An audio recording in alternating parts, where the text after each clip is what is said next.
Iyon, kamusta pa mga boss chip? Magluluto nga po ako ngayon ng sweet and sour meatball. Ito nga po yung gagamitin ko. Giniling nga po yan ng manok mga boss chip. Hiwa-hiwain ko nga lang po yung mga pangangailangan natin. Balikan ko nga po kayo mamaya. Huwag po sana kayong aalis dyan mga boss chip.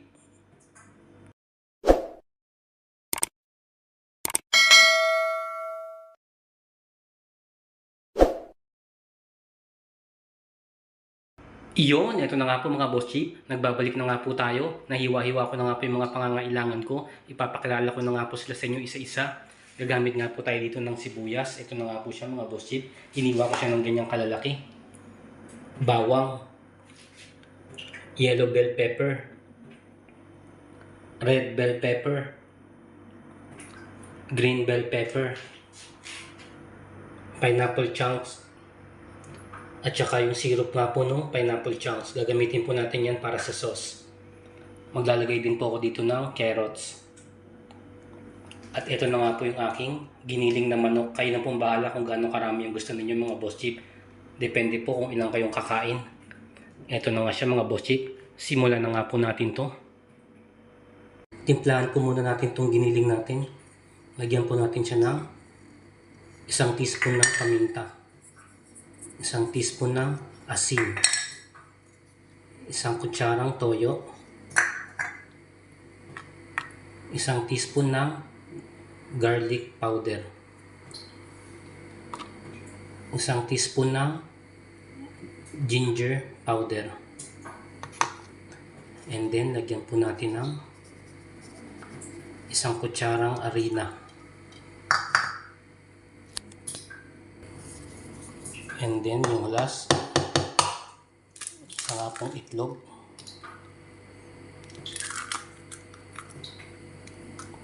Then, halu-haluin lang natin siya. Kakamayin ko na po mga boss chip. Malinis naman po yan at ako lang naman po ang kakain. Tsaka yung mga kasama kong Pakistani. Sanay na po sila sa kamay ko.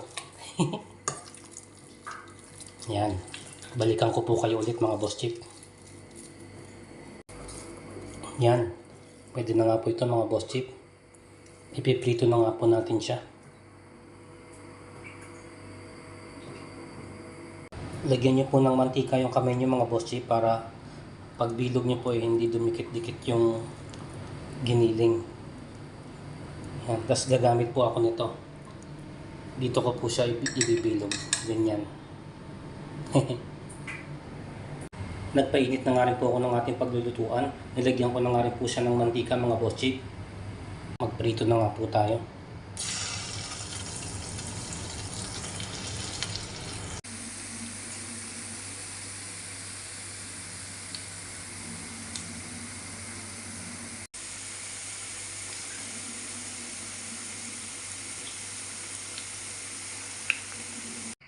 Naprito ko na nga po pala lahat ng ating chicken meatballs mga boss chip. Nakagawa nga po ako ng total na 16. Pero 15 na lang po yan kasi kinain ko nga po yung isa. Tinikman ko nga po siya mga boss chip. Ngayon naman po para sa ating sweet and sour sauce. Ilagay po natin yung syrup no pineapple chunk kanina dun sa lata. Then 1 kutsarang toyo. 1 kutsarang suka. And then 1/3 cup po na ketchup. Kayo na pong bahala kung tomato o banana yung gagamitin nyo. 1 kutsarita po na brown sugar. 1 kutsarita ng cornstarch. And then maglagay po kayo ng malamig na tubig. Konti lang pong ilalagay ko.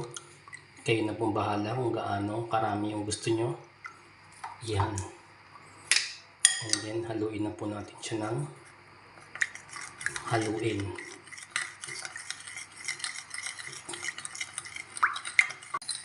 Yan. Ready na nga po yung ating sauce mga boss chip.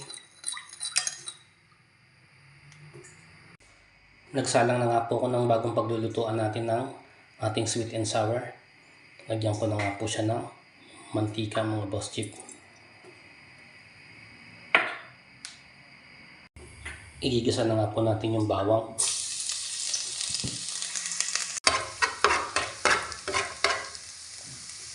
Tapos nga po yung sibuyas.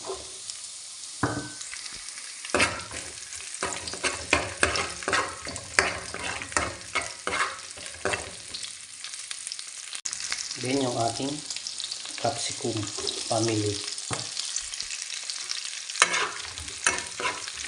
Ayan. Bali yan mga boss.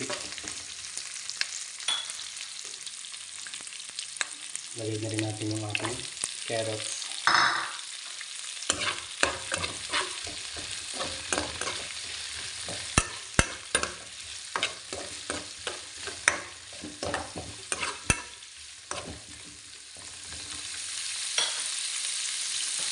Yung ating pineapple chunks.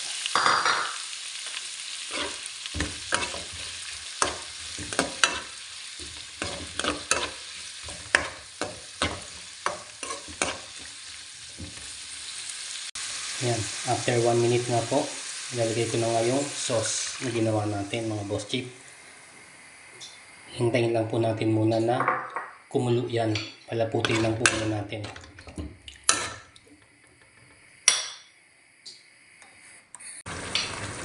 Yan mga boss chip.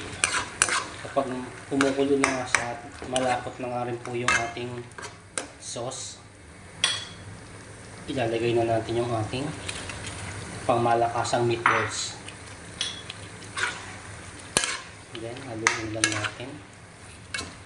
Tibag na po siya mga boss chip. Bigyan lang natin ng mga ilang minuto to. Tapos na nga po ito mga boss chip.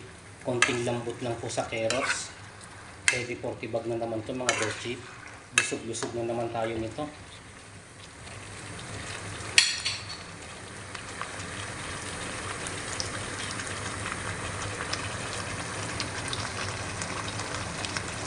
Iyon mga boss chip! Ito na nga po yung aking sweet and sour chicken meatballs. Natapos ko na nga po siyang lutuin mga boss chip. Ready for tibag na nga po siya. Panigurado. Busog na naman po kami nitong mga kasama ko dito. Kaya kung nagustuhan nyo nga po sana yung video ko ngayong araw na ito mga boss chip, huwag nyo po sana kalimutan mag-like, share, comment at pakisubscribe na rin po ako. Lalong lalo na po yung mga nagsisimula pa lang na gustong matuto ng mga simpleng lutong bahay.